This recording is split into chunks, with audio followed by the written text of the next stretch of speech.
Well, greetings, Cap fans. Welcome to episode 289 of the Captain America Comic Book Fans Podcast. I'm your host. You know my name. It's Rick Verbanis. I got a co-host. You know his name. It's Bob Lucius. Oh, Bob. Every act of creation is first an act of destruction. I like it. I like it. It sounds like something Shiva would say, but I'm guessing it's not the third of the Hindu triumvirate gods, the pantheon. So Now you're just showing off. No. He is the god of destruction. He dances to create and destroy. But okay, maybe he was inspired by that. Yeah, maybe. Is it Oppenheimer? No, good guess though. I like it. Carrot Top? You're getting colder. No, it's often attributed to Pablo Picasso. Oh, Pablo Picasso. All right. Yeah. A little art tie-in. Nice. Yeah. Why am I greeting you with a Pablo Picasso quote, Bob?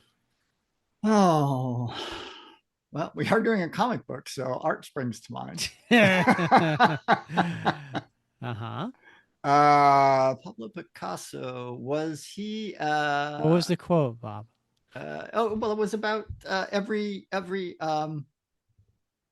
don't know, every new beginning starts with some other closing door. I don't know.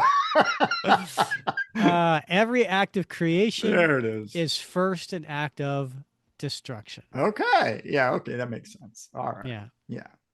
All right. What are we covering today? All right, we are covering the Avengers Disassembled. Yes, that's right, Bob. That's where the quote comes in. All right, I like it. All right. Yeah, and we got a little disassembling going on. Yeah. And so we're pretty excited about this story. We don't typically cover Avengers comics here, but we're doing it for a couple of reasons. One, I mean, obviously Cap is a major character in the story, but there's a lot of other things going on as well. And then also, I mean, if you're paying attention at home, this is a recap. What is a recap? Well, today we're not acting out the pages. We're not going through scene by scene and doing voices and all that fun stuff that we normally do when we cover a comic. No special effects, folks. Well, you might sneak one in. I might, yeah. But no, a recap is when we just go through and describe what's going on and then give our feedback. And so we've done these over the last few years. And if you're paying attention at home, you might, let's go back to last year, 2025. And we did a recap of Captain America, The Chosen, which was a 2017 miniseries. What did we do the very next episode, Bob? We had an interview, Rick, if I recall. With? Was it Paul Jenkins? No, David Morrell. David Morrell, that's right. Yeah, the writer of The Chosen. Yeah, and Rambo. Yeah, right. Exactly. Yeah. And then also in 2025, we did a recap of the Captain America Patriot miniseries, followed by the very next week an interview with? I have no recollection. The writer Carl Kessel. Carl Kessel, yes. Right? Yeah. And then not too long ago, earlier this year, we had a recap of Civil War 1 through 7, followed up by a one shot of the Iron Man Captain America Casualties of War, followed up by an interview with? Can't recall. Writer Christos Gage. That's the one. Christos. Yes. Yes. So if people are paying attention, which it sounds like Bob's not, we're doing a recap today of Avengers Disassembled. So next episode logically should be an interview. An interview. Yeah. Thank you, Bob. Yeah. Yes, we are going to have on the artist of Avengers Disassembled, David Finch. So we're very excited to have David join the show next week. So we thought it'd be really important to go through his first Captain America story, Avengers Disassembled. Yeah, that all makes sense the way you put it that way, Rick. Gosh, the logic is impeccable. Thank God I'm in charge of the scheduling. If it was up to you, we'd be doing a World War II era story every other episode. Certainly, certainly, at least the 1940s era story for sure. That's a World War II era. I said era. Did we go through this? We said that, okay, I won't call it a World War II story. Oh, I'll call it a World War II era story. Didn't we it's talk the about this? it's the small joys in life, Rick. It really is. Like, I don't know what's worse, going through those issues or having to describe them to you and debate whether or not Right. Well, I do it for the listeners, it's Rick. a lose-lose situation as far as I'm concerned. Bob, so a couple things going on right now. Yeah. If you are listening on the day this comes out, which is April 29th, 2026, in just a couple of days would have been May 1st, the birthday of Tim Sale.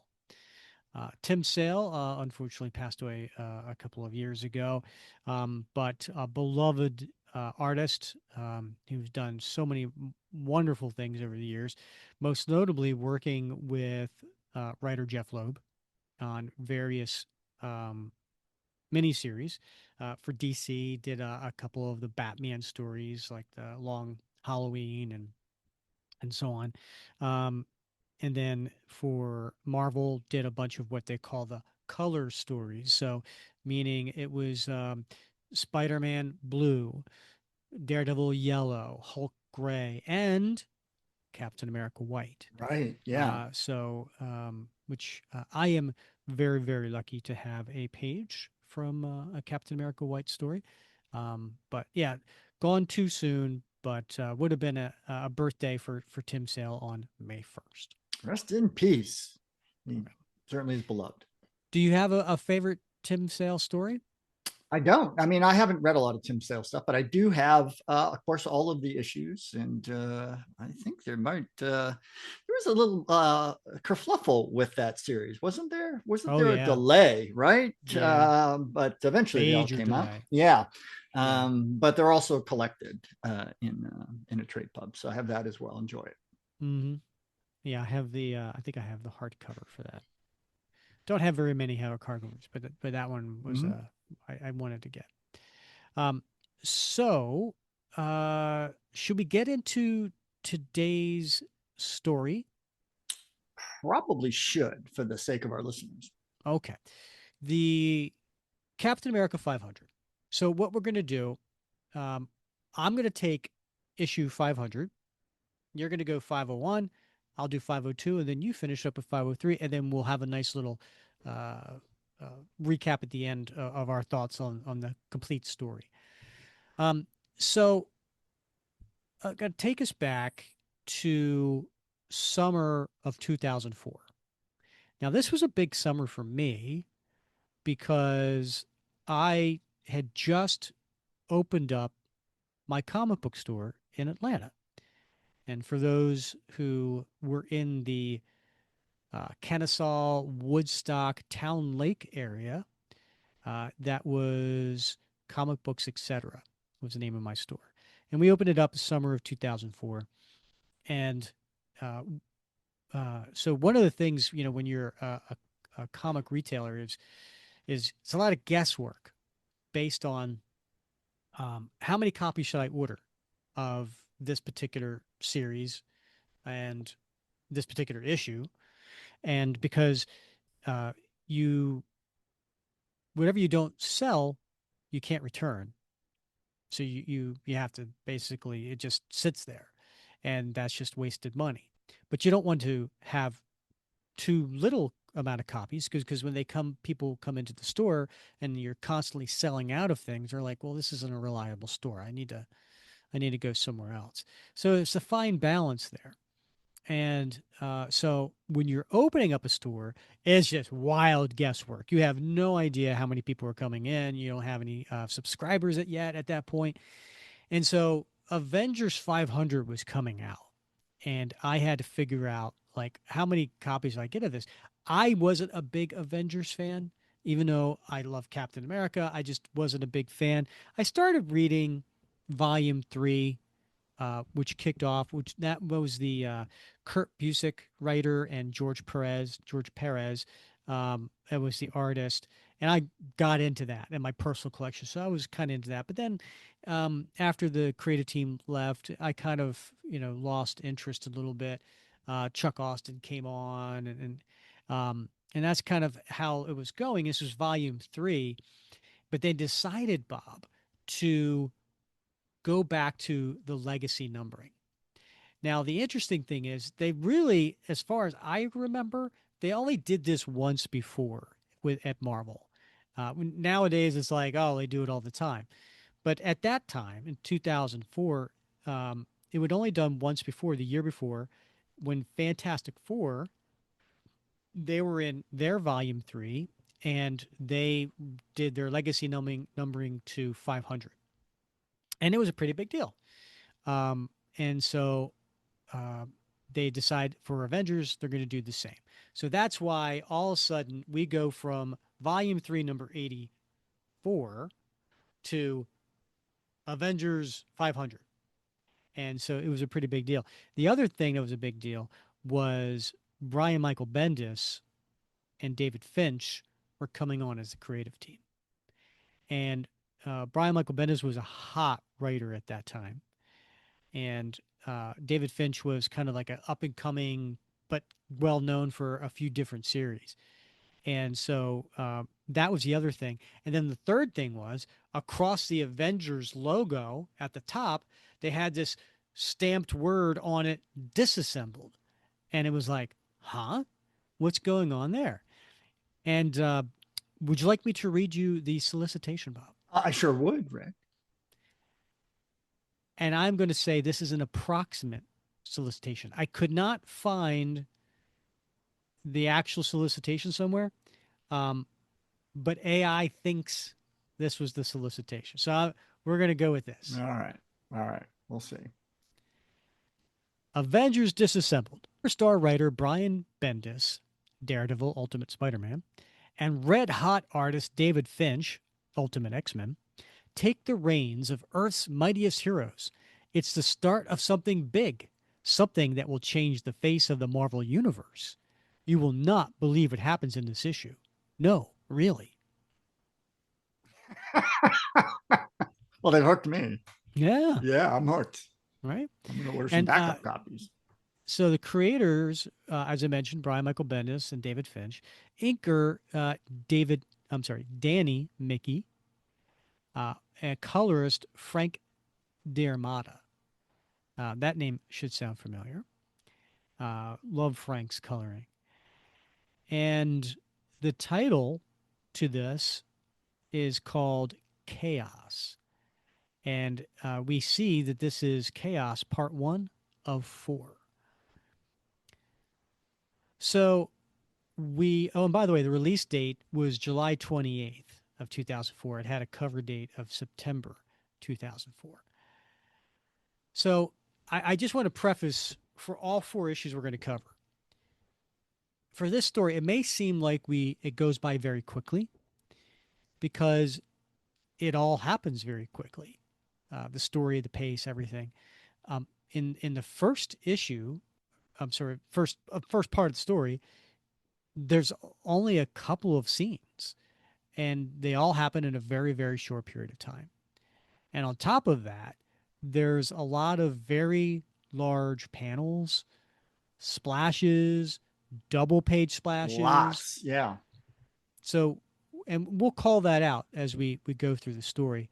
So it seems like this is going to go pretty quickly, but it is beautifully rendered by David Finch in a very cinematic style.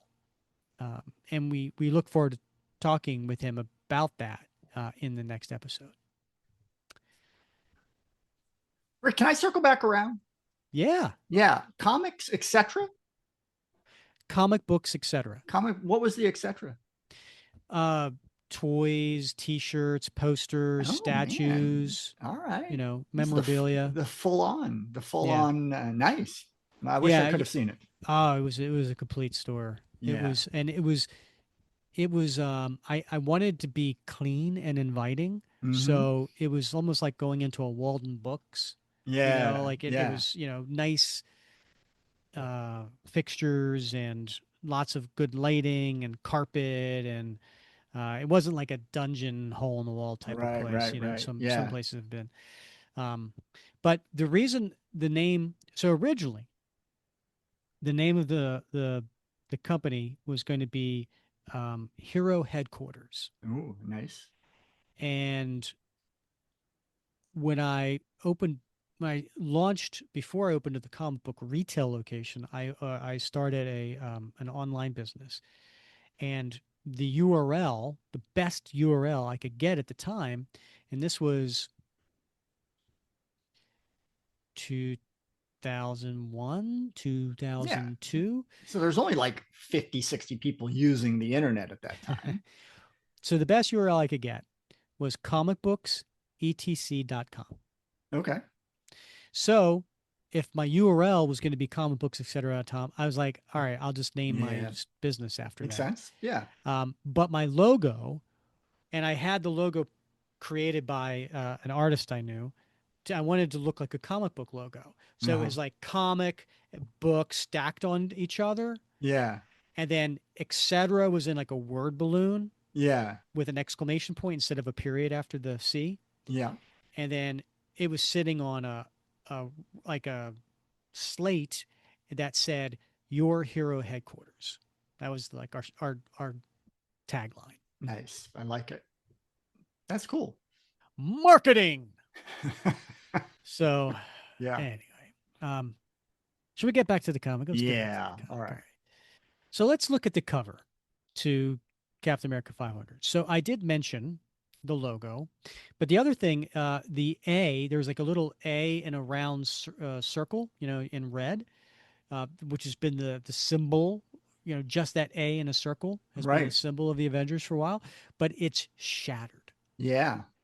And then on top of that, I mean, this is how big it is that Bendis and Finch are on the book. They actually layered that on top of the Avengers logo. So kind of like as part of the logo. Hmm. On the cover, you see like the Avengers all kind of going into battle. And so you see Cap in the front leading. Then you see a lot of the other Avengers you're used to seeing. So you see Iron Man, Vision, Hawkeye, Scarlet Witch, Wasp. You also see a gigantic Hank Pym in what appears to be a yellow jacket costume, even though he's giant. Yep. You see She Hulk, and then you see Captain Britain. However, this Captain Britain is the female Captain Britain. Do you know her name? Kelsey Lee? That's right. Or is it Lay? I don't know. I don't know. Whatever. Yeah. Yeah. So that's them on the cover. So as we turn the page, well, there's a title page which has like the little heads and a picture of Avengers #1 on there. Um, but then we get to the Avengers Mansion, and inside, like the dining hall, a bunch of heroes are sitting around the table, and you have Jarvis, who is serving them, and and they're all in uniform, but they have their masks off, and you have Clint Barton, aka Hawkeye, sitting there talking with Scott Lang, aka the new Ant Man. And it's funny because they're kind of talking about different um, women that are off limits, let's just say. So Hawkeye's talking about how Viper is Madam Hydra and how attractive she is. And She-Hulk kind of walks in on this and like, what are you guys talking about? And this is typical Brian Michael Bendis kind of banter. Yeah. Just, humanizing people and, creating a moment of kind of, you know, just setting up a scene essentially. And I know some people were insulted by this because kind of like, Hawkeye's like saying, well, he's attracted to Viper, but she's off limits because of this or that. And Right. but if he could, he would, Right. Right. and Yeah. it's guy banter, immature guy banter, Right. essentially. Yeah. It reminds me of that episode of Friends, right, where Ross talked about the one woman that he would be allowed to cheat with. It was Yeah, Isabella Rossellini, right? right. Remember? And Yeah. then he meets her, right? And he meets her, right? Right. Yeah. Yeah. Yeah.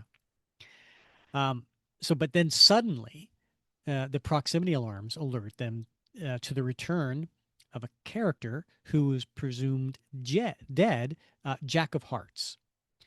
And looking at the monitor, Jack of Hearts kind of looks dead. He looks almost like a zombie.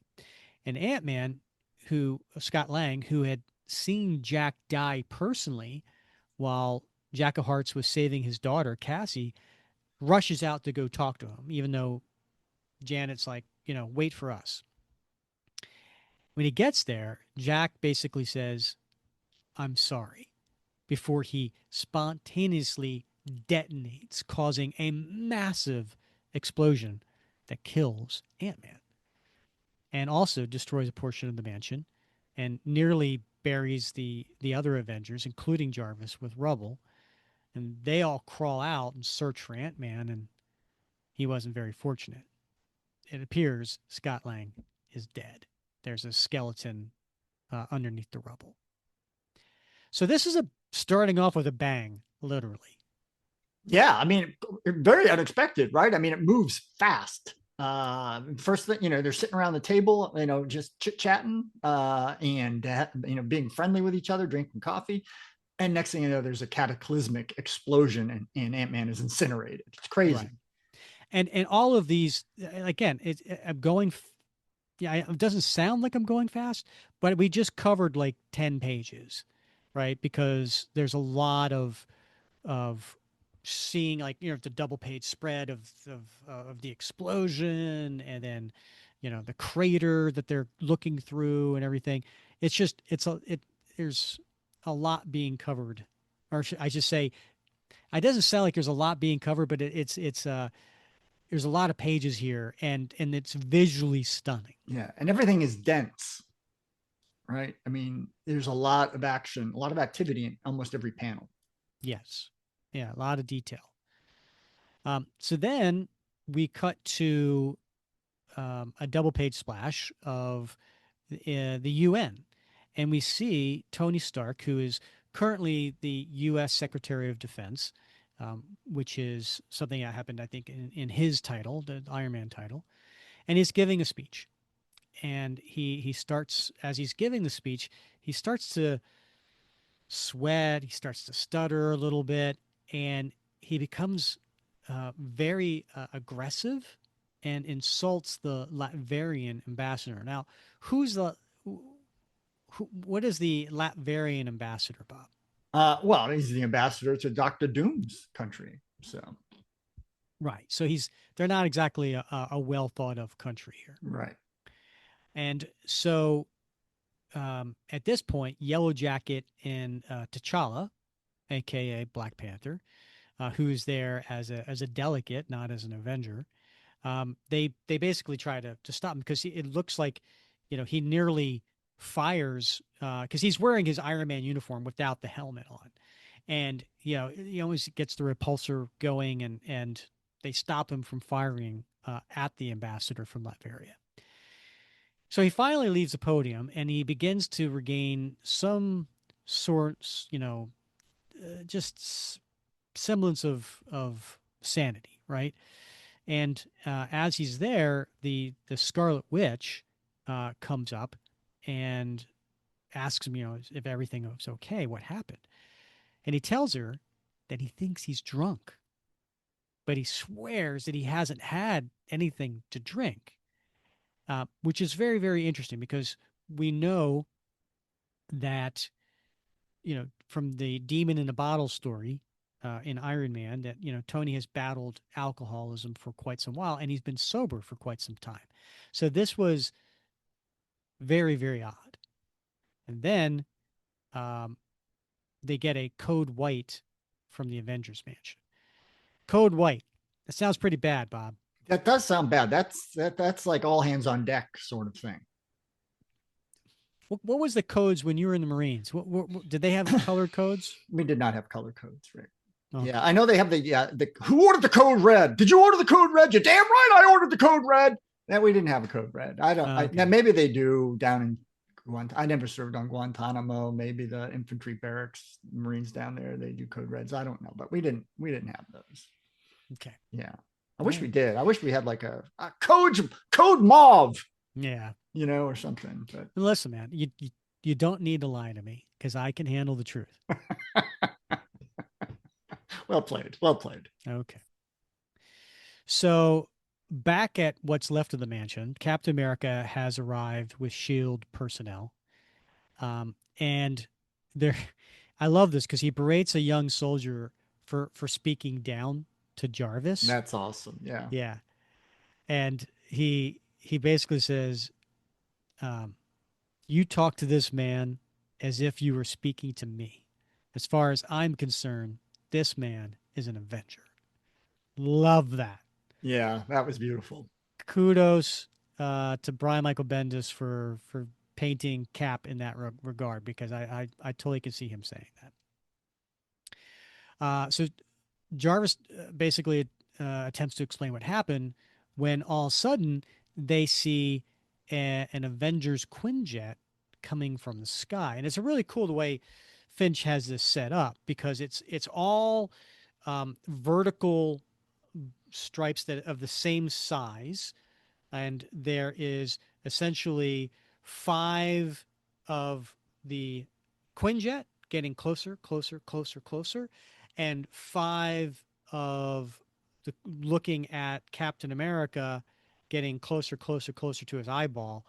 And you could see like all of a sudden Cap's like, oh no, I see what's happening. And he also sees who's flying the Quinjet, Bob. Yeah, Vision's at the wheel. Yeah. Before anybody can react, the Quinjet crashes into the disaster area. And then the Vision exit the smoldering crash. And by the way, the when he lands there, it is another double page splash, Yeah, that is huge an explosion. uncontrolled landing, and therefore a very large explosion. Right. Beautiful. Yeah. And then there's another page of just two big panels of things catching on fire and then another page with four panels, and you could see like from the city's cityscapes view of this yellow orangey smoke coming out because of the fire, and then you see stepping out of this is the Vision. And again, this is like 6 pages that we just went through very very quickly, but it's all very much. I Mm. think it was done in a way to visually make an impact of what's happening. Because if this was all handled in 6 to 8 panels per page, Yeah, it wouldn't have the same kind of impact. yeah, and it's like I mean, at the outset, and you said you want to talk to David about this. It's depicted in a very cinematic style. It's like watching a movie. Mm-hmm. So the Vision comes out and he gives a warning that he's no longer in control of the organisms that make up his body. He then makes some cryptic remarks about the team has failed and that they're about to be punished. He then apologizes and he opens up his mouth really wide, and several metallic spheres come shooting from his mouth. And Cap shouts for everyone to fall back because each sphere morphs into a killer Ultron android. And again, that just was 3 pages worth right there. And at this point, and I like uh, he goes, fall back, and Wasp like, fall back where? um, Yeah, because because yeah, like the mansion behind him is in flames. It's it's destroyed. There's nowhere to go back to. yeah. So the Avengers battle the robots while they try to figure out why all this is happening, and they attack the Ultrons, and that goes on for a little bit here as well. Um, and it's really cool. You get to see how great an archer Hawkeye is because he's firing pinpoint arrows all at the same time, hitting five or six different targets, all precisely at the same time, but it really doesn't have any effect on it, on Ultron. So, but they do discover that decapitation can make an Ultron non-functional, and so they're we're battling through that, and just as they're kind of getting the upper hand, She-Hulk, Jennifer Walters, loses control, and she's very angry that Ant-Man is dead for no reason. And when you zoom in on She-Hulk, um, and again, double page spread here, and it's that same trick where it's uh, four versions of She-Hulk and then three versions of people watching her, which is at this point the Falcon. But as you zoom in, you see that She-Hulk is crying, and even though that she's going through this berserker rage, which is very unusual because usually when she gets really angry, she just berserks out. And we don't see that. Instead, we see tears in her eyes. So you could tell something's different here. That's very odd behavior for She Hulk. So then she gets to the Vision because she's very, very angry that Vision unleashed this on everybody. And she picks him up and she's screaming at him. And then Cap's like, you need to, chill out and, put him down and you need to calm down. She, Twice here, Rick. Cap says calm down, and then Clint tells her to calm down. And if I know anything about an angry woman, the last thing you want to say to them calm down. is calm down. Yeah. Yeah. Yeah. But if you do, you need to say it like this. You just need to calm down. That's it. They used the wrong tone. That was, I think, what happened here. So you turn the page, double page splash, one big panel, and it's She-Hulk ripping the Vision in half. From And stem to stern. Yeah. did you ever see the sequel to Alien, the sequel Aliens? Yeah. Right? Yeah. And where there's like a life model decoy, I don't forget what they call them, right? Bishop, I think his name was. Uh-huh. And all of a sudden, like the queen alien just takes him and just rips him in half. That's what this was to me, Yeah. reminiscent of that. Interesting. I mean, you're just like, what the heck is going on here? Yeah. And right? there's a little panel down in the corner with like a soldier like trying to not throw up. Yeah. He's got his hand over his mouth. It's very emotive. Yeah. And then you turn the page and Wasp comes flying up, saying, Jennifer, please don't do this. You're not your cousin, meaning, Bruce Banner. And she swats away the Wasp in a very violent way. So then Cap tries to stop her, but she knocks him to the ground. And then Hawkeye's calling for the Hulkbuster crew. And at this point, She-Hulk picks up an armored vehicle and she prepares to crush Cap's battered body with it. And then we get to the last page and we cut to the dark. And somewhere in the darkness, two mysterious mouths are discussing the recent events. And one of them asks, is it over? But the other says that the Avengers have much to answer for. And the first voice wants to kill them and be done with it. But the second says that would have no meaning. And then the voice repeats that it's not over. End of part one. Wow, Rick. I would have been hooked had I picked up that first issue 500. Man, I'm in. Right? I'm in for the next one. Man, put me on the pull list for the whole arc. I know. I mean, just Yeah. think of everything that just happened in that issue, right? You have Jack of Hearts comes back and then blows up and kills Scott Lang. You have the Vision comes and destroys what's remaining of the mansion, unleashes Ultrons. She-Hulk goes berserk, rips apart Vision. Tony Stark appears to be off the wagon and he's drunk again. Yeah. And all this is just like, wow. Yeah, it happened very quick, and we went through it pretty quick, but like it was told in like an oversized issue of pages. Yeah, yeah, definitely, definitely hooked me. So So let's see the cover. What's the cover of 501, Bob? all right. Well, it's another great cover, right? And on this cover, we've got Cap, and we've got She-Hulk, we've got Iron Man, and we've got the Scarlet Witch, and just those four with a really nice yellow background. But they're all in a fighting stance. Some of them looking off to the right of the reader, some of them looking off to the left, and in sort of Iron Man center with his repulsor ray ready to go. So it's a combat stance, and they're ready to take on all comers. But I don't think they know who those comers are yet. So as we move to the first page of chapter 2, Rick, or part two of Chaos, we get an amazing scene that I was unprepared for, and that is Tony Stark, who is remorseful but confused, standing in his tidy whities, apparently having a video call with the president's chief of staff. And in light of what just went down at the United Nations and Tony's behavior, the chief of staff is encouraging, strongly encouraging, urging even Tony Stark to submit his resignation as Secretary of Defense. But Stark's not really having it yet, at least not knowing what caused his aberrant behavior. He's not fully prepared to step down yet.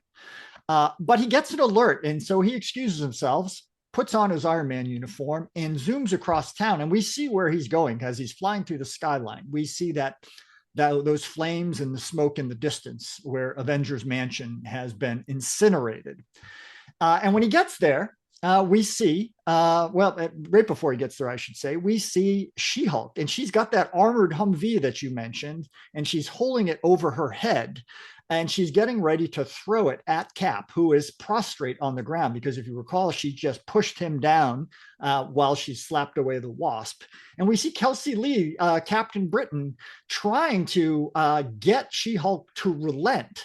But she reaches back, slaps Captain Britain, and then throws the entire vehicle at Cap, just as Iron Man zooms onto the scene and tackles her, knocking her out of the fight before she causes any more damage to people or things.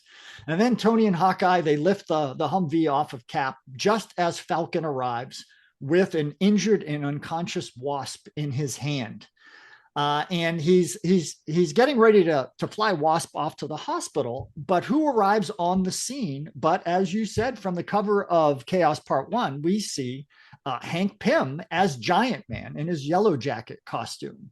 And it's a tremendous 2 pages here, because we got a single page splash, and then the second page we see from his view looking down at Avengers Mansion from 300-400 feet up, and you see the look on his face, and it zooms in on his eye because he sees Falcon holding Wasp in his hand. She's still in her miniature size. So Falcon says, "Hey, I'm just getting ready to take her to the hospital," and Hank picks them both up and strides across the town to the hospital. So the next scene we see is in the hospital itself, and we've got Falcon basically steadying Steve Rogers as the doctor pushes his dislocated shoulder back into the place. A very painful procedure for just about anybody, including Steve Rogers. But Steve is not overly concerned with his own condition. He wants to know what's going on with the rest of the team. And then we get to see on the next page really a recap of the condition of some of the folks that were hurt, injured, killed in what went down at Avengers Mansion. We see in that first top panel that Kelsey Lee is in critical condition. She is unconscious in the hospital. Then we see a containment tube at S.H.I.E.L.D. headquarters, and She-Hulk is being contained there, pending further investigation. And then we see in the morgue, there's a toe tag on a body bag that's holding the remains of Scott Lang, who was incinerated by Jack of Hearts. And then finally, on that last panel on that page, we see a crate being loaded into the Stark Enterprises warehouse, presumably containing the remains of Vision, who was ripped apart by She-Hulk. And then we turn the page and we Bob, see. can I pause just here? Yeah. Listeners, He just took you through 14 pages like that, like that. It goes fast again because these are very, they're we're not talking like multiple scenes here, right? It is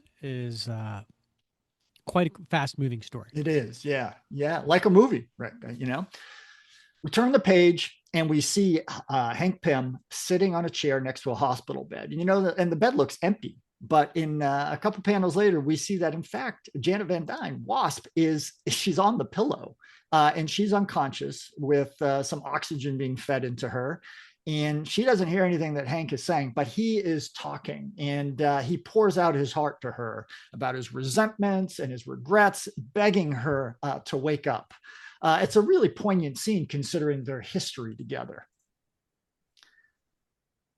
Outside the hospital, we reconnect with Hawkeye and Cap and Falcon and Iron Man, and they're talking about what the heck is going on. I mean, how did this perfect storm suddenly come burst upon the Avengers? Jack of Hearts, Vision, Ultron, She-Hulk.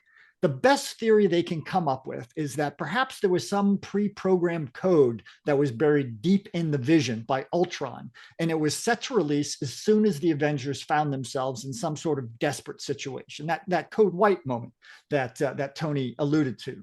But Tony isn't so sure. He begins to recount his experience at the UN and how he felt drunk but he hadn't been drinking. And then Hank Pym barges onto the scene and he's angry and he starts accusing Stark of having been drunk on duty and trying to shift blame for his failure. And Tony objects and he explains that like he hadn't been drinking, he just felt drunk. It was a weird feeling for him. But, given Stark's past history and his battles with the bottle, Pym isn't buying it. And I got to be honest, the silence of some of the Avengers kind of speaks volumes as well. They weren't going to give Tony a pass. So, but, Tony mentions that what happened to him happened at the exact same time as what was going on at the Avengers. And you can kind of see the light bulb go off in Cap's head that not everything is as it seems. Something is amiss here. Mm-hmm. So Clint, Clint typically, in his diplomatic style, he tells Tony that, maybe you weren't drunk, but I've seen people who are drunk before, and you look unsteady and sweaty right now. And Tony gets mad, gets in his, puts on his helmet and flies off right in a huff. Yeah, but hold on, I think you left out a great part for Cap fans. Yeah, and that is on that just a couple panels before. Yeah. There's one panel where the four of them are there, or right? There's Iron Man talking to Sam, Clint, and Steve. No word balloons whatsoever. And the second one is Cap saying, "I believe you." I think that's important. Yeah. Yeah. That's a good point. I did gloss over that and I didn't mean to, but that's a really important point because, everybody else is like, I don't know. You don't look great right now. You look tired. You look sweaty. You look shaky, unsteady on your feet. We know you're past the whole thing. But Cap's the one guy who says, I believe you. Right. But everybody else, including Clint, kind of being, not very receptive to what Tony's saying. And so he takes off. At that point, though, they get an alert. Something is going on at Avengers Mansion. So the four of them, including Hank. Hank doesn't stay with them. The three of them, Hawkeye, Falcon, Cap, they jump into the Quinjet. Hank is staying behind with Wasp, and they take off.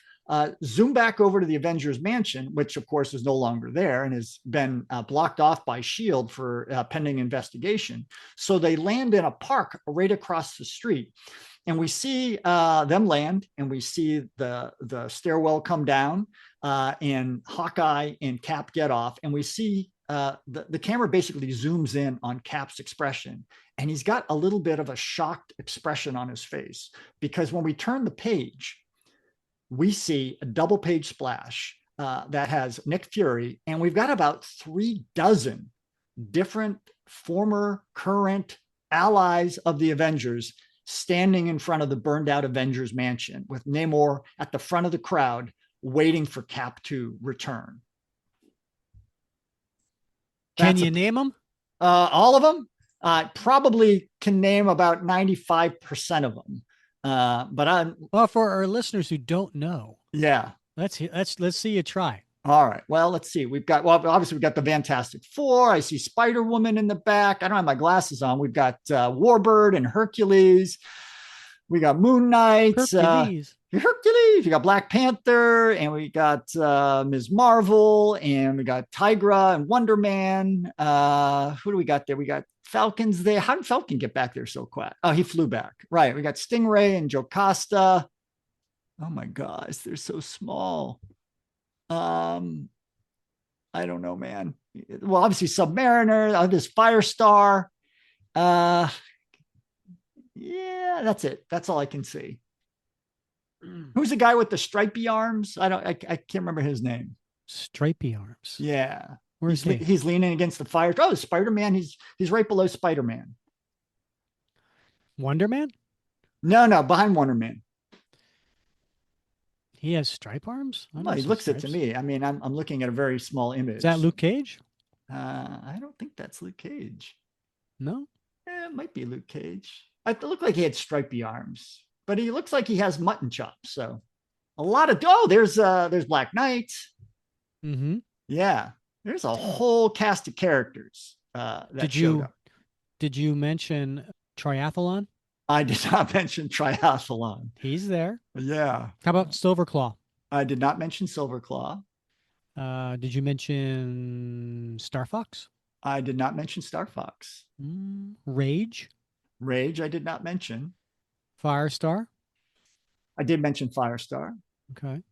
Hellcat? Oh, where's Hellcat? Oh, there she is. I see that. Crystal? Crystal. I didn't mention Crystal. Living Lightning? Living Lightning. No. Cersei? Cersei's there. Yep. See her.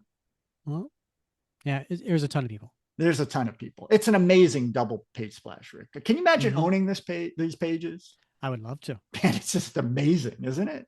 Mm-hmm. Yeah, it's an amazing piece of art right You there. know what? You know what's amazing to me? That this is 20, almost 22 years ago Yeah, where this came out. Blows my mind. it does. Yeah, Blows my doesn't it? mind because not Yeah, only because of like the comic part, but I can't believe it's been 20 years since I owned a comic book store. right, Where did the right. time go, Bob? Yeah, I I know know. some of my former shop employees or customers are listening to this too, and they're like probably thinking the same thing. Wow, long time. Long time. All right, should we get to Yeah, 502? Now, this cover is really, really interesting because it has a big, bold, like we already have the logo at the top. We've been over all that. It's Chaos Part 3. But the bottom, real big, bold font, one of these Avengers will die.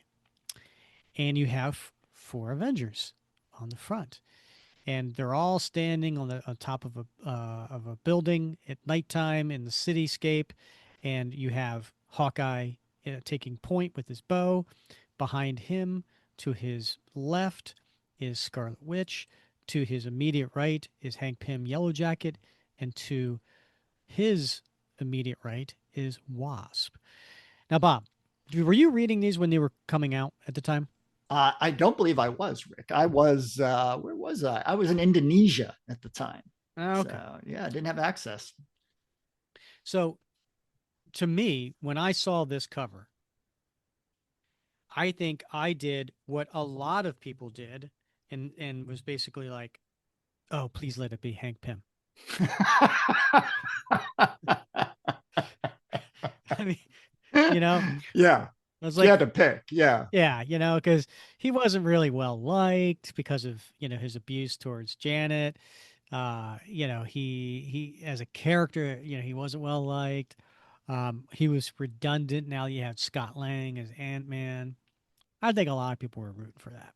yeah, yeah. That was probably the sell Yeah. right there. Yeah.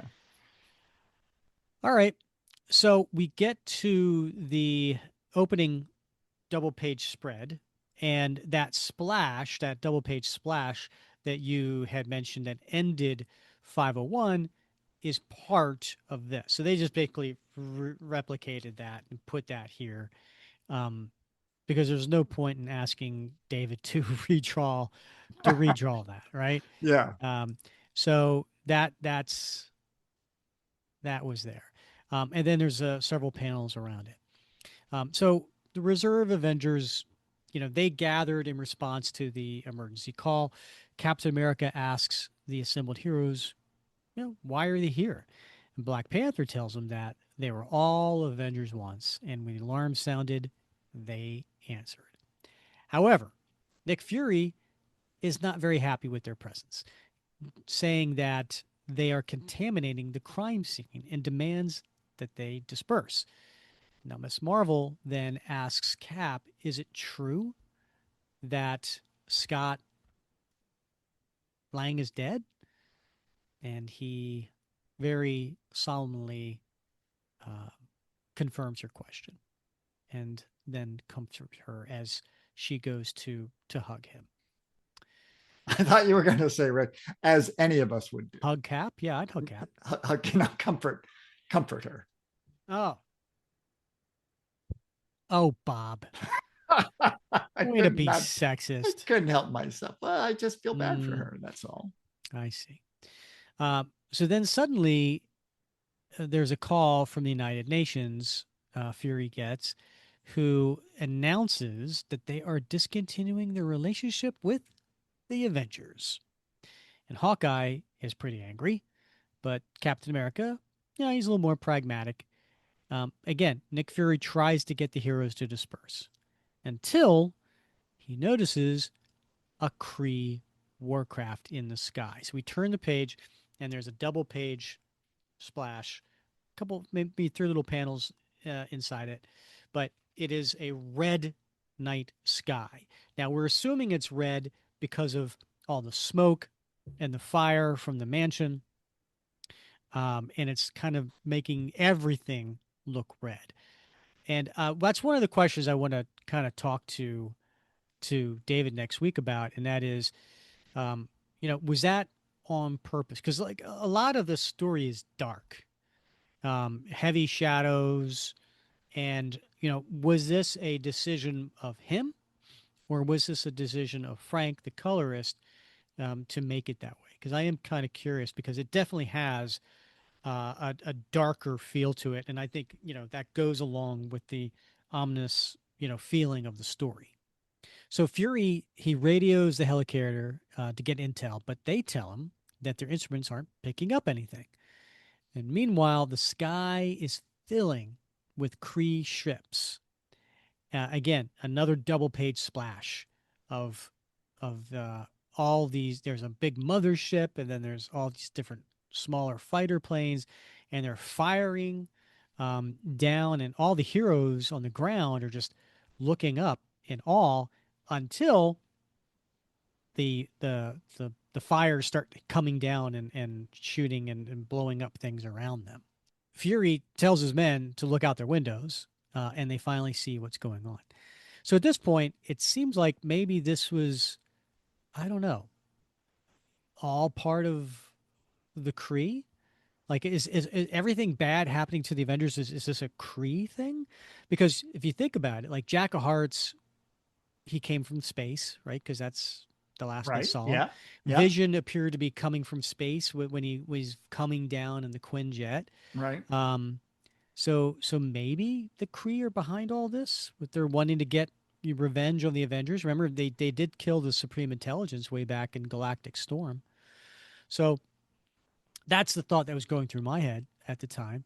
And then meanwhile, the heroes are on the defensive.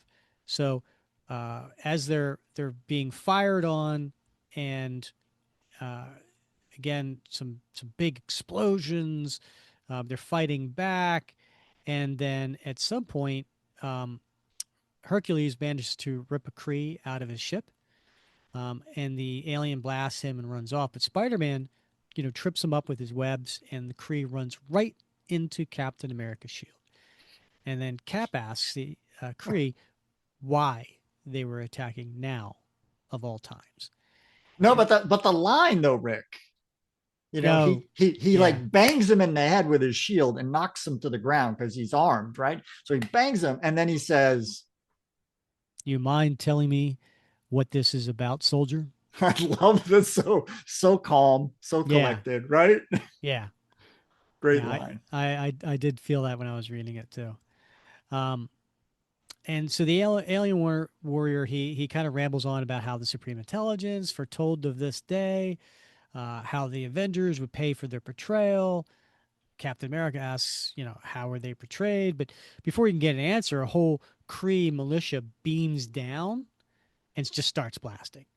And then Nick, he he kind of just says like, this isn't right. The Kree have the technology to level New York from space. There's no reason for a ground assault. And then Hawkeye, he has a ton of. I mean, I've never seen this many arrows Well, uh, out of his quiver. Have you? yeah. Well, previously he said, "I got to go get more arrows." Right. Yeah. So there he is, and he just starts firing away, uh, and it makes a sound, Bob. I like the ones though of the hitting the Kree warriors. Funk, funk, funk, funk. Yeah. Um, and then and again, Hawkeye, yeah, he this is basically Hawkeye's last stand. So he rushes forward and he manages to take out several of the alien soldiers. But then all of a sudden, his quiver is blasted from behind and his arrows are set on fire. And knowing that his quiver on his back is going to explode because of the different types of, you know, arrows that he keeps in there, uh, and would obviously take out a lot of people in the radius. He looks at Cap and says, "Not like this." And then Hawkeye grabs a nearby Kree soldier, activates his jetpack, and then he yells like this. And he and the alien fly into the giant Kree warship, causing it to explode. Again, huge splash of the explosion and everybody just looking up at this orange sky. And the big battleship comes crashing down.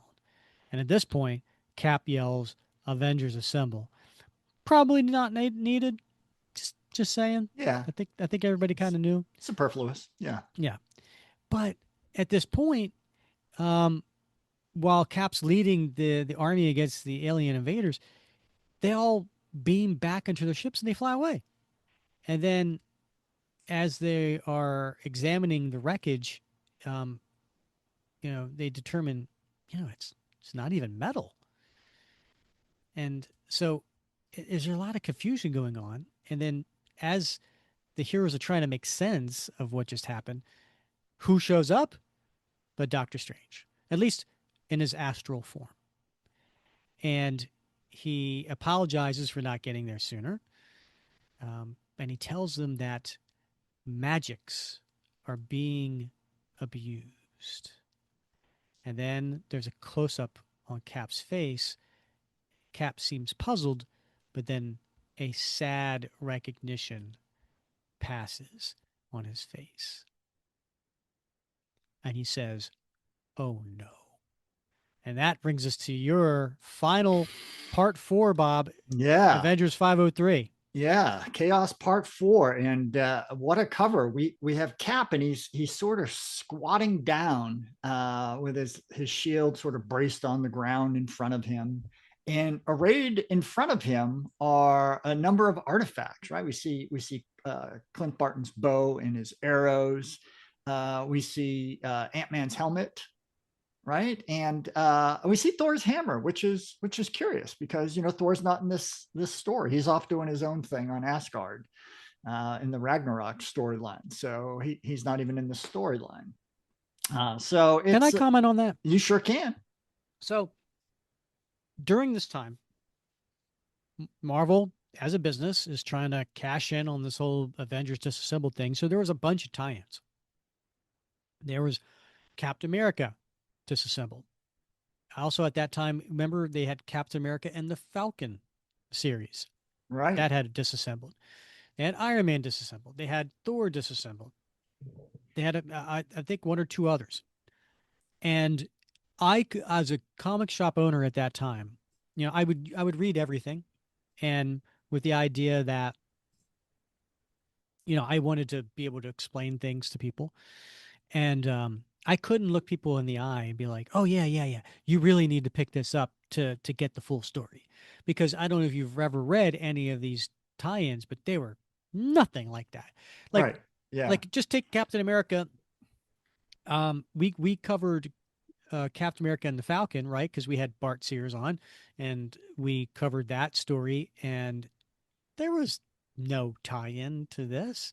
I mean, he saw Scarlet Witch for a little bit, and they had a little bit of a kiss, whatever. That was it. Yeah. In Avengers, I'm sorry, Captain America Disassembled, which took place during Volume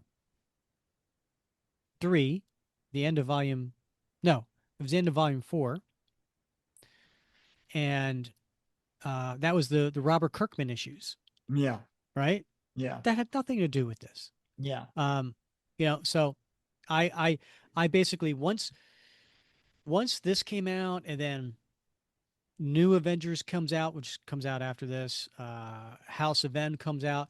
They had all these different trade paperback collections, and they actually did a little logo on them. So when you put the trades together, it kind of formed an Yeah. image. And people would say, "Oh, I want to get into the Avengers. Where should I start?" And I was like, "Start here. Start with Avengers Disassembled. Start with this trade. Oh, should I get anything else? Nah. Like before that, no. Should I get these other? No. But after you read that, read New Yeah. Avengers. After you read that, read House of M. After you read that, read this. And so I mean, you give good advice. People then all of a sudden like trust you. Yeah. Of course. Like Yeah. I wasn't trying to like, but man, I couldn't keep those collections in stock. Yeah. Like Right. I constantly had to reorder them. Right. Right. Well, you know what? But that I do have to, caveat that Captain America and the Falcon, that sort of romantic interlude between Scarlet Witch and Cap. That if you hadn't read this, you might not have known what was happening there. It was a little squirrely, right? And he recognized that, I think, toward the end, that something was going on with imagining things, or being hexed into thinking things that she was not even aware of that she was doing. Good point. Yeah, very curious situation. Also on this cover, we see the Scarlet Witch's little M thing that she wears, right, like a crown.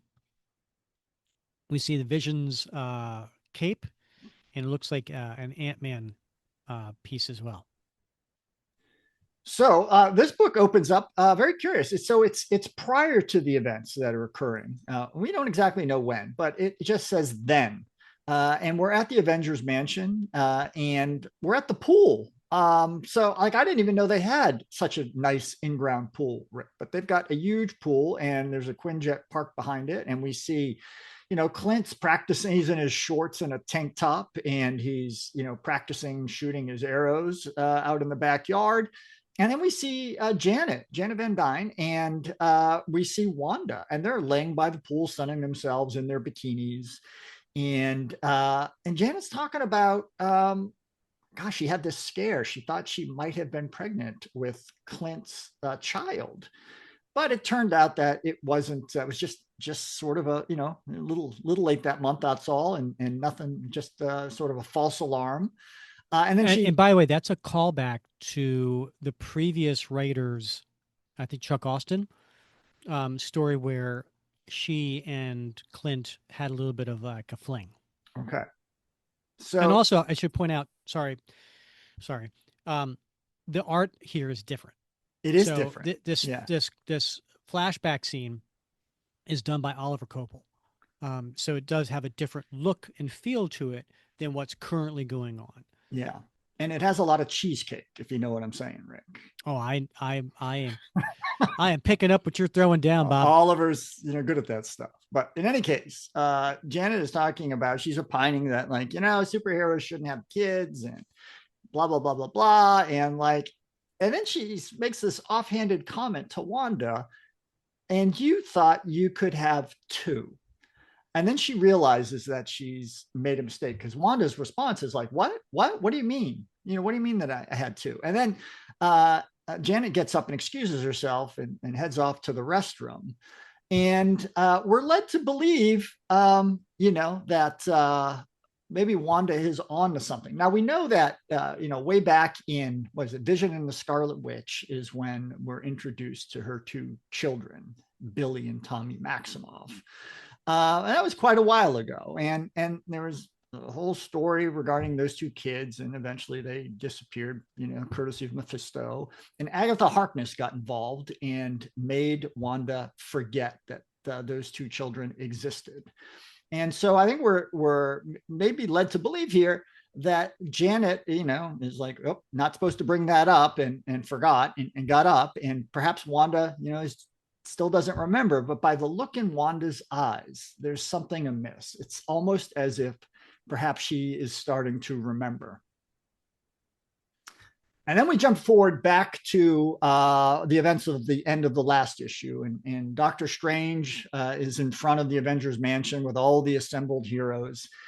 And he's conversing with Cap and the rest of the Avengers, again, from the astral plane, so he's not there in person. And he seems to have a pretty good idea what's been causing the present chaos. And he asks the Avengers if they have dealt with anybody with high-level mystical powers who might be behind the current events. And when we see the expression, as you pointed out last time, and we get to see it again here, we see the expression on Cap's face, and he's got some tears in his eyes. We know that Cap knows what's going down here. And we have another flashback that goes back to Agatha Harkness's house. And we see Wanda show up. She almost is dressed like, she's got her cape on with her hood. She looks almost like Snow White arriving at Agatha Harkness's door. And Agatha invites her in, and she's starting to make some tea for her guests. But then Wanda, with tears in her eyes, asks her about her children and why people think that she has children. And Agatha kind of gives the game away because she tips over her teacup a little bit in nervousness. And we see that look on Wanda's face that she knows the jig is up. And so she asks again, where are my children? And Agatha says, sit down, Wanda. And that's when Wanda loses her temper and she yells, tell me where my children are. Again, we pop back to the present in front of Avengers Mansion. And we hear them, and they're talking about potentially maybe this is Wanda. And some of the Avengers don't want to believe it. Carol Danvers doesn't want to believe that this could be Wanda. And Fury's he's like, well, she is Magneto's daughter, so anything's possible here. And there's a lot that's happened here. We've got, Scott's dead. We've got Clint's dead. We've got Wasp and Captain Britain in the hospital. We saw She-Hulk's rampage and what happened to Tony. Like, they don't want to pin this on Wanda, but Beast kind of steps up, Hank McCoy, and he starts talking about, and this gives us a little bit of a recap maybe for folks who maybe aren't that familiar with the Avengers or weren't that familiar with Scarlet Witch, but we hear how Wanda used her mystical power to conjure forth her two boys, how she actually physically gave birth to them, but how Agatha also wiped them from her memory. And Doctor Strange is a little bit incensed because he knew about the two boys, but he didn't know what happened after. And he certainly didn't know that Agatha Harkness had wiped the memory from Wanda's consciousness. And so he starts to not panic a little bit, but certainly he recognizes the urgency of the situation. And he's a little upset that they hadn't come to him. And he starts to explain to them how dangerous Wanda is, because she got her powers, her hex powers, in an unusual way. She's a mutant, and she got those powers as a result of being a mutant. They weren't like the powers he has, where he developed them through intense spiritual practice. And he had a mentor and he learned to control them. And Wanda doesn't have any of that. And Cap, and I think this is, sort of maybe this is a hint at what happened in Captain America and the Falcon. He admits that she has had trouble controlling those powers in the past. So, Doctor Strange is talking about like he tried to be her mentor several years ago, but she was so caught up in her family life and so caught up in what the Avengers were doing that she never had time, and all those things were distractions. So Ms. Marvel and Wonder Man tell Strange that Wanda's power has actually grown recently, and she has this ability to alter the probabilities of reality. And Doctor Strange seems a little taken aback, and they explain to her that she calls it, what does she call it? Chaos magic. And he's like completely like almost startled by this revelation, right? And he talks about like how dangerous she could potentially be because she started off as an orphan and she had this really bad upbringing with a lot of violence. And then, she's had trouble balancing reality, and as a result, she uses her powers, maybe not even consciously, to alter things, but every time she alters reality, it further crumbles her grasp on reality. So essentially, she's struggling with a mental illness. And every time she uses these powers, it's getting worse. And so somebody has to do something about it. But unfortunately, as I should say, as we're going through this, we're treated to really 4 pages that are pretty amazing, right? So we've got the first sort of 2 pages where Doctor Strange is talking about her background and talking about her lack of mentor and how she developed these powers but never really learned how to use them, and how they are debilitating her sense of sanity. But then we get this really amazing double page splash where we've got essentially a collage of images of the Scarlet Witch from the 60s and the 70s and the 80s, and even the 90s and early 2000s. And it's pretty fantastic if you're a Scarlet Witch fan, I imagine, to open this up and see this great collage. So Cap speaks up at this point and he says, yeah, but like she doesn't even remember what happened to her children in the first place. She doesn't even remember even having them. And Strange thinks aloud that perhaps she remembers now. But he admits there's not much he can do. He's on the astral plane, and he can't be there to battle the Scarlet Witch in person. But he can show the Avengers where she's at, and maybe they can encounter her and try to basically talk her off the ledge. So the next place we find ourselves, which is an amazing couple pages, is at Wanda's house. And we see a very sort of a family scene in the dining room of this house, and it really kind of looks like Agatha Harkness's house. And we see Agatha at the head of the table, and we see Vision, and we see a Wonder Man. We see a big turkey on the table, and we see the 2 boys, Tommy and Billy Maximoff. And they're just doting on their mom as I think Billy, or that might be Tommy. I think that's Tommy. He's carving the turkey, and it's sort of that banter of like a 50s sitcom TV show. Oh, you two behave, sort of thing. And then we see a shadow in the door. And we see Wanda's eyes open wide, and Cap is standing there, and he says, Wanda, please let me help you. And this is an interesting sort of development in the story, because we have the 2 boys, Tommy and Billy, and one of them clearly is not a fan of Captain America or any of the Avengers for that matter. He doesn't trust them. He doesn't like them. And he's urging his mom to like get rid of them. But the other son, Billy, he's like, no, he's one of the good ones, Mom. He cares about you. He loves you.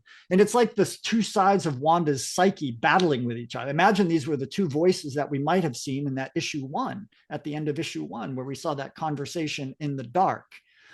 And Cap comes in and he takes off his hood and he says, Wanda, please, none of this is real. These aren't your children. You don't have children. And he says this over and over again. But Wanda doesn't take kindly to it. And the next thing we see, Cap is in a room and he's surrounded by Nazi soldiers with machine guns, with Red Skull standing there as well. And they lift their guns and they fire all their machine guns at Cap, hitting his shield, which he raises just in time. And basically it pushes him out the window of this home. You left out something very important here about I that. did? What is Red Skull wearing? He's wearing a his smoking jacket robe. Yes. There we go. Yeah. I wanted you to hear. I wanted to hear you say that. With his ascot. Yeah, Yes. yeah. And this Yes. is like a super long cigarette holder that he's using. It's like his supersized cigarette It holder. really is. Yeah. Yeah.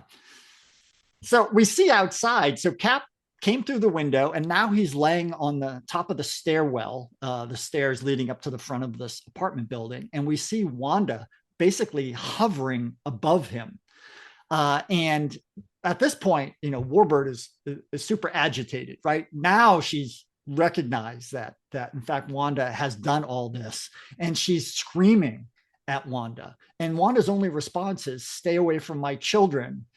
And Warbird's not having any of it. She flies up to try to tackle Scarlet Witch, and out of the nowhere, I think this is Rogue. Is this Rogue, Rick? Yes, This it is. maybe Rogue that comes in and basically punches Carol Danvers in the face and says, "Not so fast, sugar." And we see Wanda's eyes turn that glowing Oh, green. she does not. She does not say that. "Not so fast, sugar." You said sugar. She Sugar. says sugar. Sugar. Come on. Come on, Bob.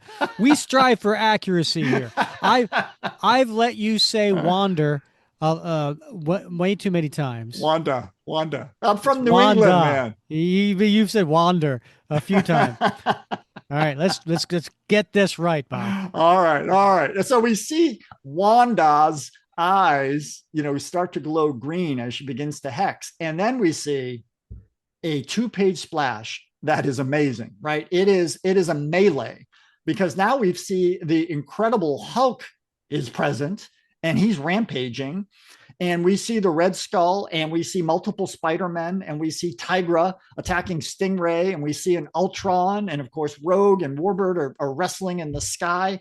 We got Thing here. There's all kinds of action going on in this scene, all of it being conjured, of course, by Wanda. We got Billy and Tommy, and they're looking out the window, pointing up at Mom, and she's hexing away in the sky, and she's causing all this. And we hear, "Wanda, stop this madness now." And it's Doctor Strange. And he begins to essentially do mystical battle with spells with Wanda. And she's fighting him, and they're battling back and forth with their spells.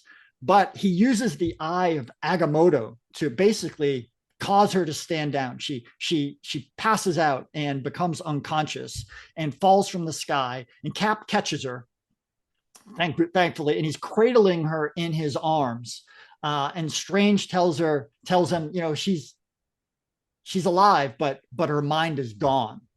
And he's holding her, and you can see Cap is very upset, right? He's looking in at her face. It's a very close up, and he just says Wanda, because he knows that this was unnecessary. But then we have a sort of an interlude, and we see Nick Fury in the Shield agents going into Agatha Harkness's house. And the house is empty. Agatha is sitting in a chair facing the wall. And when they come up to her, they see that she is a corpse, and she has been a corpse for quite some time.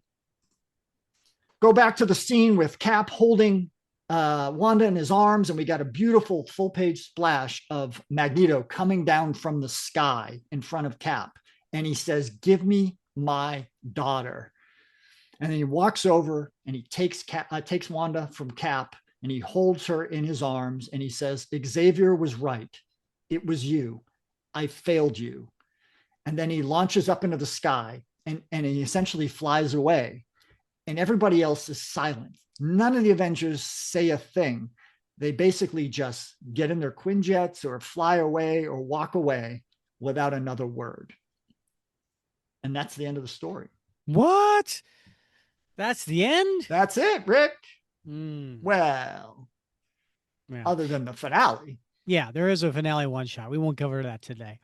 Um, because that's done by a bunch of different artists and so on. And a lot of flashback scenes. So yeah, this was man, what a story. So much happened in this. And which takes me back to my opening quote, which is, in order to build something, you must destroy something first. And I think for there are some people out there who criticize Bendis for this story, and the criticism is, look, if you just wanted to create the new Avengers, you didn't have to do all this to do that. You didn't have to kill people. You didn't have to destroy people. You didn't have to, go through all that to do it. Um, but I think Bendis felt like, you know, there needed to be some sort of cause, some sort of reason for the old team to end and a new team to Yeah. rise up. Yeah. Like it's a catalytic event, right? It's some major inflection point. Uh, you can't like have a dispute over like overtime pay, right? I mean, Right. it's got to be something big. Mm-hmm. Yeah. Yeah, and quite frankly, I think he also had in the back of his mind that he wanted to set up the story for House of M, Okay. Yeah. right? So Yeah. uh, Wanda being, and I thought it was really well articulated when in the issue that you were covering, this last issue, where the double page splash and they go through all the different mosaic images of Scarlet Witch kind of Mm. acting in a disturbed, or crazy, or Yeah. manner throughout the decades of her existence by the different artists. And I kind of, saw that and was like, yeah, there's been plenty of times where Wanda kind of went crazy. One of you mentioned her kids and you mentioned the Vision of Scarlet Witch miniseries, but you didn't mention is the West Coast Avengers. Okay. That was a story that John Byrne was doing the art on that, and that's when they introduced U.S. Agent to the West Coast Avengers and everything. But at that point, Scarlet Witch goes crazy, and that I don't know if that was the last time, but that was a big time, and Mm-hmm. and there were and that was part of the mosaic, and there were certainly others as well. Um, as a fan, as a reader who didn't read a lot of Avengers on a monthly basis leading up to this story, like you said, I was hooked.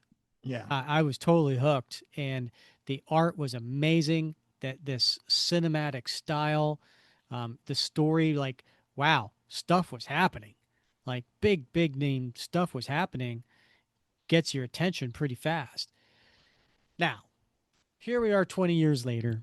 Mm-hmm. Is Scott Lang back? Yeah. Turns Yeah. out he didn't die. Yeah. Is Clint Barton back? Yeah, it turns out, he didn't die. Complicated. Yeah. Complicated. Yeah. Um, is Vision back? Yeah, Vision's back. Yeah. Everybody who was, destroyed in this or whatever, came back at some point. Yeah. Why? Took some time, but Because it's yeah. comics. Yeah. Right. You can't like waste your IP, man, right? But you do set them on the shelf for a while, and then yeah, bring them back eventually. But it was, I mean, some of these scenes were very graphic and disturbing to, Yes. to readers, right? Like, we know, I mean, as Cap fans, we know when Cap got shot and killed in Captain America 25. It's very disturbing, right? I mean, yeah, we But it knew wasn't graphic. it wasn't graphic, but like, holy cow, some of these folks, I mean, when you see Scott Lang's skeletal hand sticking up out of a mound of debris, Or a Vision getting ripped in half. Vision getting ripped in That was half. graphic. Yeah, I want to ask David, about like, sort of that freedom that maybe he felt depicting some of these graphic killings of superheroes. Mm-hmm. Was it liberating knowing, obviously, that this was in Wanda's reality and things would eventually change, but it must have been fun to have that to play with. Yeah, 100%. Yeah, I can't wait to talk to David. I have so many questions. Um, actually, another thing that he did that was really graphic. I think it was it Ultimatum, where in the Ultimate Universe they just started killing everybody. Oh my gosh. Yeah. And Yes. I think there's that time where the Blob eats the Wasp. Oh Like my I want to god. talk to him about all that. Yeah. Yeah. Yeah, Yeah. He seems to have a knack for that. yeah. What was Yeah, I want to talk to him. Like, what was his response to the script? Like, like, oh, we're killing who now? Right. Like, how do you handle that? Um, but anyway, so Yeah. getting back to the story though, Bob, Yeah. what were your thoughts on the story as a whole, and anything that stands out to you about Captain America? Well, number one, I love the story. I mean, like you, I have not read a lot of Avengers stuff, here and there. But just the writing in the story was, I thought, fantastic, and the art was just so well complemented the story for all the reasons that we've talked about already. The cinematic quality, the level of detail, and the coloring and the inking, was amazing. I mean, everything just popped in the story. But for Cap, man, I love those. First of all, the couple moments where Cap really stood up and showed leadership, right? Don't treat Jarvis that way, right? Tell me what this is all about, son, to the Kree warrior, right? Rallying the troops, all that, but also some moments of tender concern, right? Because we saw in a few instances where he began to suspect that Wanda might be behind this, and he hadn't said anything yet, but you can see in his eyes that as somebody that really helped reform Wanda back in the day, right, had a Hmm. personal stake in her life story. This had to have been particularly painful for him. It wasn't just a friend, right? It was a mentee. It was almost like in many ways, I hate to say it, almost like a younger sister, right? Hmm. And so that had to have been especially painful. And I thought it was depicted really, really well. Yeah, yeah, especially since you when you go back and one of the backup stories after this is the early days of the Avenger, the quirky quartet, right? When Mm-hmm. it was Hawkeye and Scarlet Witch and Quicksilver along with Steve Rogers. Yes, I think there was a reason they brought that in there so that it shows how far they go back Yeah. and how much they were a team together. Um, yeah, thinking of Quicksilver, I saw a couple of panels of Quicksilver in this story, but Yes. that's it. Yeah. That's it. Well, So, I do think there were, I think in one of those battles, I think there might have been, I can't recall, but I was like, what's that person doing there? Right. mhm, And I thought they might have been part of the background hex scene, um, but I don't know. yeah. I can't recall who I saw. Well, fun story, listeners. I hope you enjoyed us doing this recap as opposed to acting it out. We do that every once in a while. For people on YouTube or Spotify video, I hope you got a chance to take a look at the images because it was absolutely beautiful art by David Finch. And we are so excited to have him as a guest on the show next week where we can talk to him about this story. Plus, his time with Bendis on New Avengers, which came after this, and also his contribution issue to the Jeff Loeb Death of Captain America Fallen Soldier story, as well as a whole bunch of the rest of other things on his career. We can't wait to talk to him. Bob, any final words? No, this has been great. I'm glad we had the opportunity to do this. I can't wait to talk to David about it. Such a boon. Thanks for lining him up. I think it's going to be a great conversation. All right. If you don't mind, if you could rate, review, or subscribe wherever you listen. If you're on YouTube right now, you know what to do. Give us a thumbs up. We'd love seeing your comments on the Facebook pages and YouTube, and of course, your 5-star reviews on Apple. So we really do appreciate it. So for Bob Lucius, I'm Rick Verbanis, and you have been listening to another episode of the Captain America Comic Book Fans Podcast.